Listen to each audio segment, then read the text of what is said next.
In the Middle Ages, armies conquered cities. Kings commanded thousands of soldiers. Castles were built to withstand years of siege. Power belonged to those who possessed the largest armies. Or so it seemed. Because hidden within the mountains of Persia and Syria existed a small community that proved something extraordinary. You did not need an army to change history. Sometimes, one man with a dagger could accomplish what 10,000 soldiers could not. Across the medieval Islamic world, whispers spread about mysterious killers who appeared without warning. Powerful rulers increased their personal guards. Generals refused to travel alone.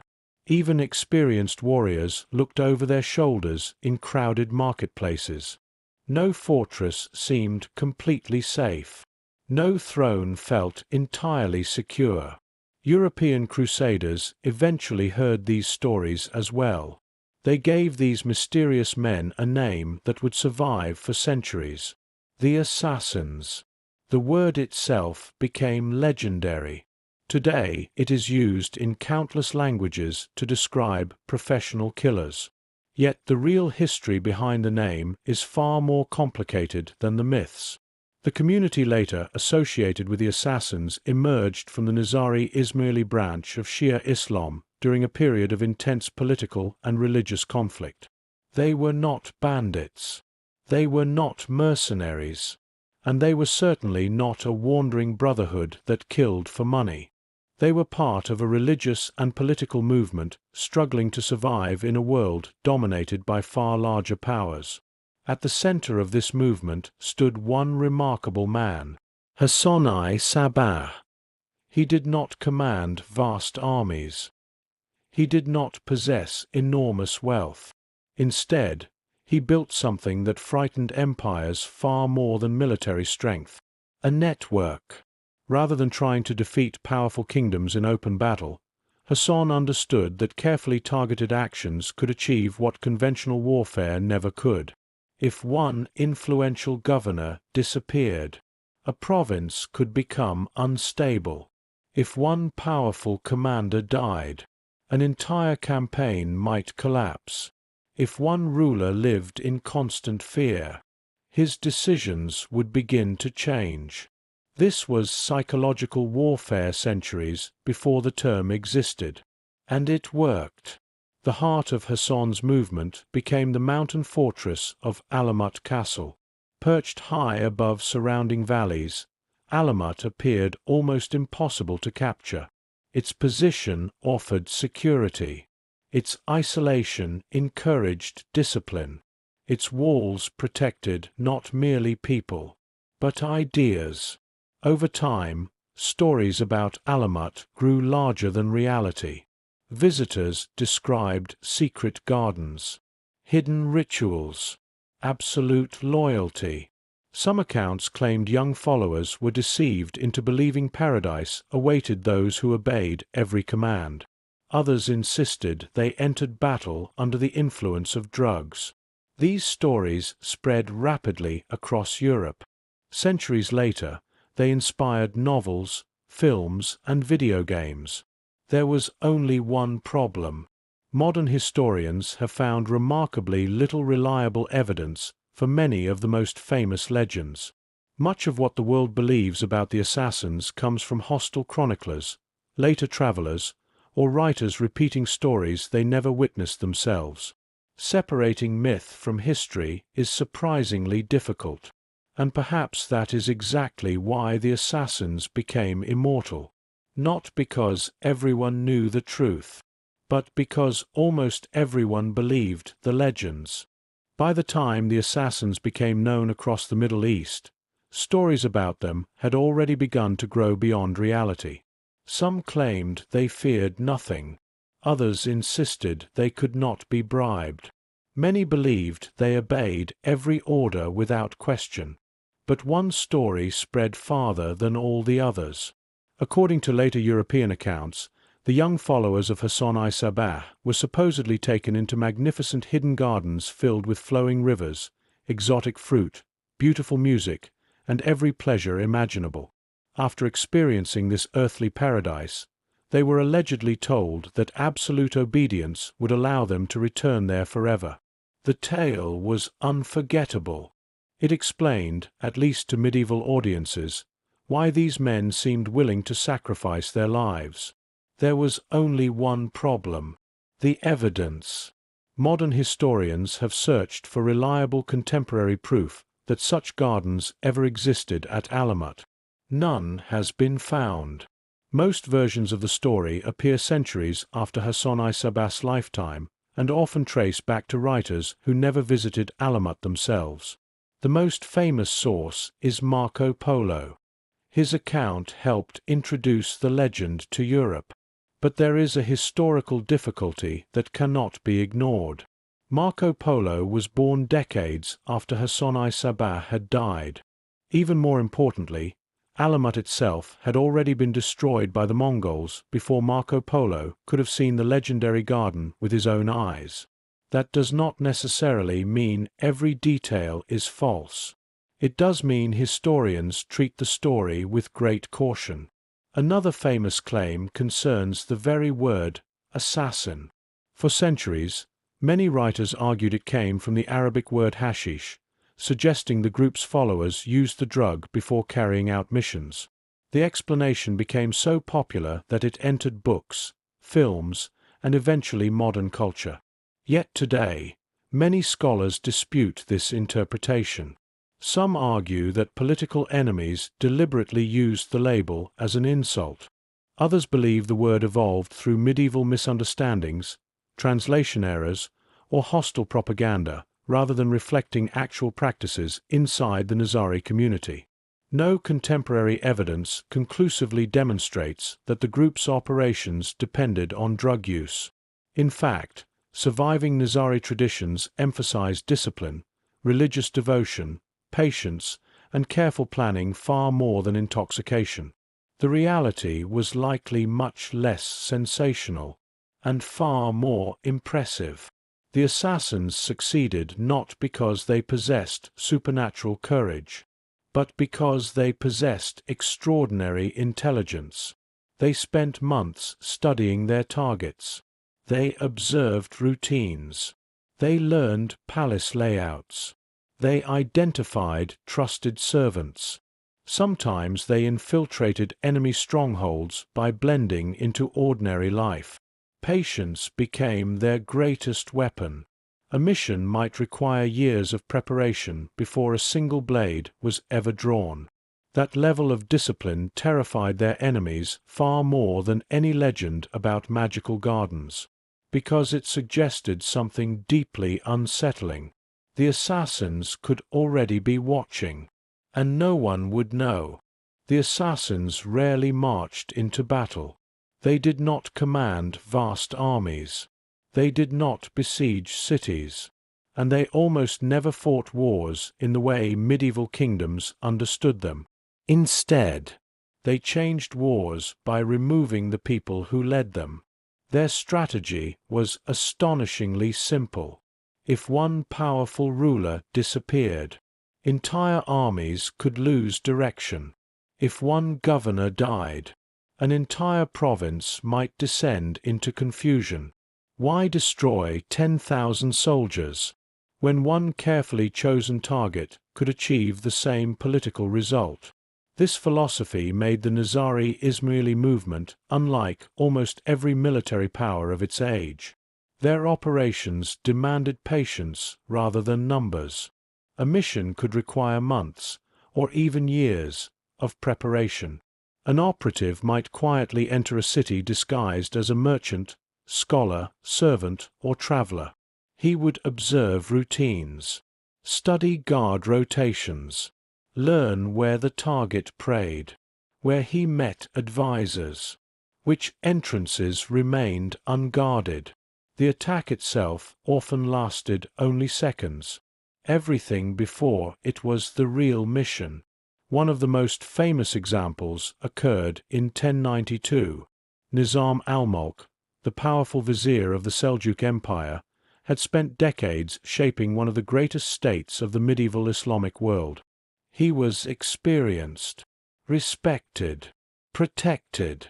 Yet even he proved vulnerable.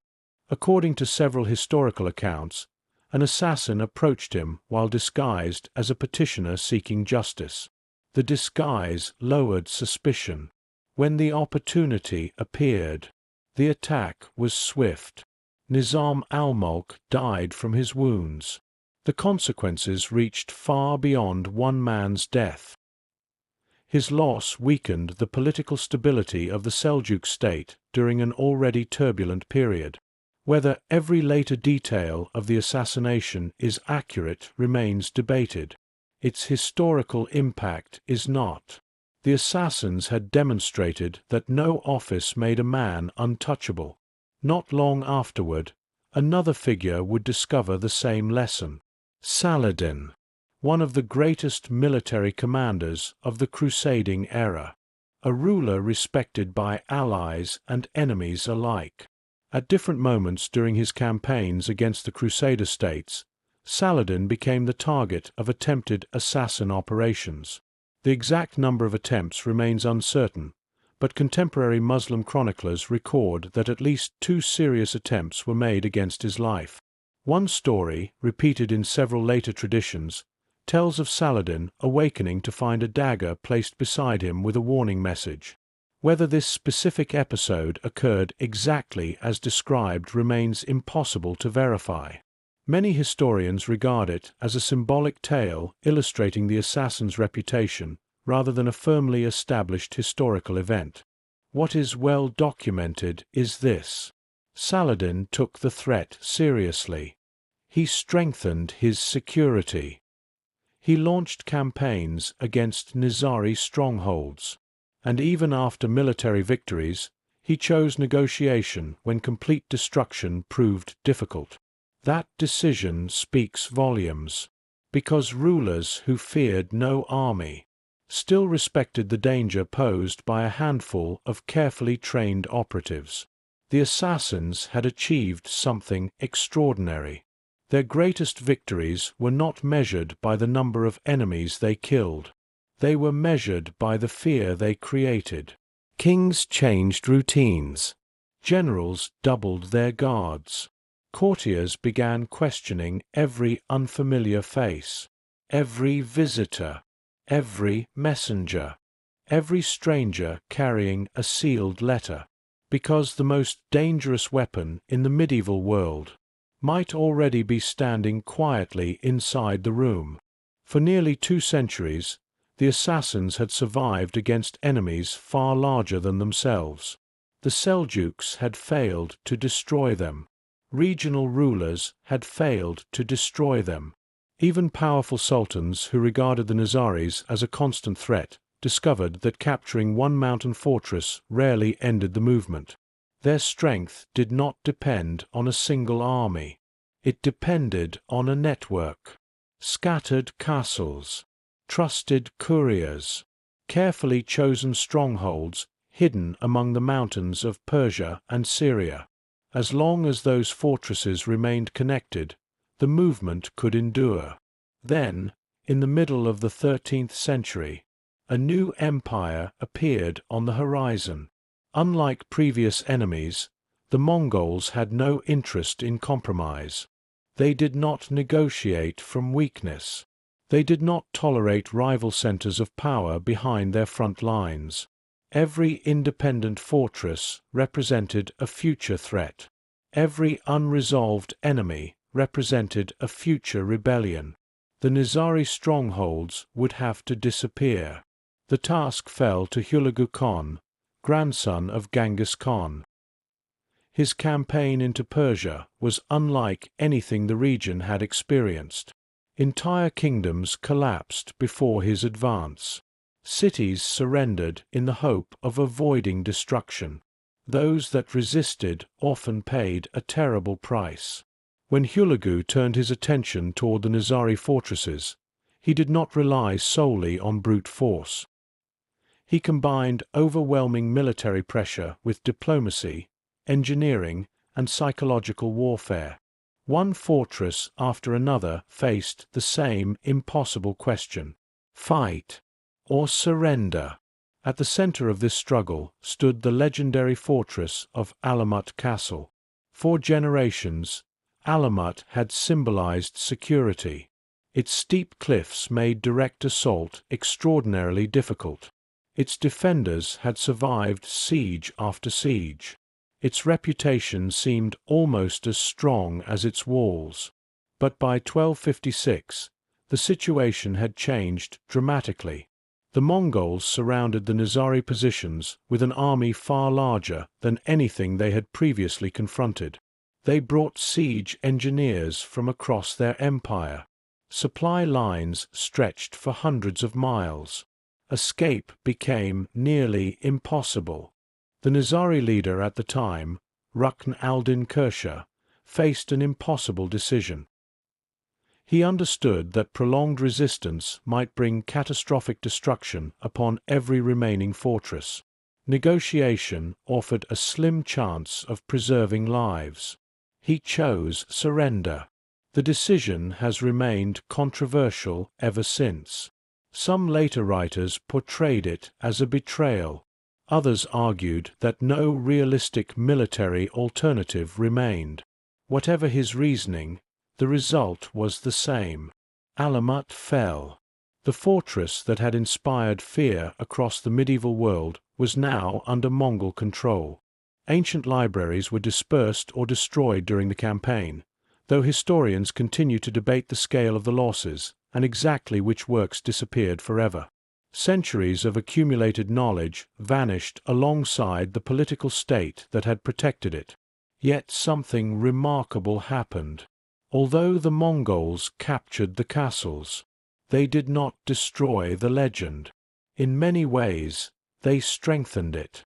As survivors scattered across the region, stories spread faster than ever before. Travelers repeated tales they had heard. Chroniclers filled gaps with rumor. European writers blended fact with imagination. The assassins were no longer simply a historical community. They were becoming a myth. And myths often survive long after kingdoms disappear. When Alamut fell in 1256, many believed the story of the assassins had come to an end. Their fortresses had been captured. Their political leadership had collapsed. Their mountain strongholds no longer dominated the passes of Persia. To the Mongols, the threat had been eliminated. Yet history rarely ends when kingdoms fall. Sometimes, that is when the legend truly begins. As the surviving members of the Nizari Isma'ili community dispersed across Persia, Syria, and beyond, they gradually rebuilt their religious life under very different circumstances. They no longer possessed the network of nearly impregnable fortresses that had once protected them. They no longer influenced regional politics through carefully targeted operations. Instead, they survived quietly. The political movement faded. The community endured. But outside the Nizari world, something remarkable was happening. The stories kept growing. European merchants carried tales back across the Mediterranean. Crusaders returned home describing mysterious killers hidden in mountain castles. Travel writers repeated accounts they had heard from others. Each generation added new details: secret gardens, poisoned daggers, invisible agents, absolute obedience. Some stories contained elements rooted in historical events. Others were almost certainly exaggerations or complete inventions. The line between fact and fiction slowly disappeared. One reason these legends spread so easily was that the real Nizaris left relatively few surviving contemporary accounts describing their own operations. Most of what later generations knew came from their enemies, outside observers, or writers working decades, even centuries, after the events. That imbalance shaped history itself. The people who feared the assassins often became the people who wrote about them. Modern historians, therefore, approach these sources carefully. Rather than accepting every dramatic story at face value, they compare Persian, Arabic, Syriac, and later European accounts, searching for points where independent evidence overlaps. What emerges is a far more complex picture than popular culture usually presents. The assassins were neither supernatural killers nor mythical warriors. They were members of a political and religious movement operating in an age of powerful empires, sectarian conflict, and constant warfare. Their targeted killings were real. Their discipline was real. Their influence on medieval politics was real. But many of the stories that later made them famous remain impossible to verify. Ironically, the word assassin outlived the people from whom it was believed to originate. Today, it appears in dozens of languages, films, novels, video games. Popular culture transformed the medieval Nizaris into symbols of silent killers operating from the shadows. The reality was both less mysterious and far more fascinating, because their greatest achievement was not that they eliminated powerful rulers. Many groups throughout history have done that. Their greatest achievement was changing the way powerful rulers thought. Kings surrounded themselves with more guards. Viziers questioned every visitor. Generals trusted fewer advisors. The fear of assassination became a political force in its own right. Few organizations have altered the psychology of power so profoundly. Perhaps that is why the assassins continue to captivate us after nearly 1,000 years.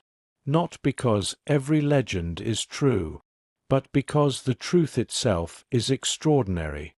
A relatively small community, isolated in mountain fortresses, challenged empires that possessed armies hundreds of times larger than their own. They could not conquer the medieval world, but for generations, they forced the medieval world to look over its shoulder, and that may be the most enduring legacy they left behind.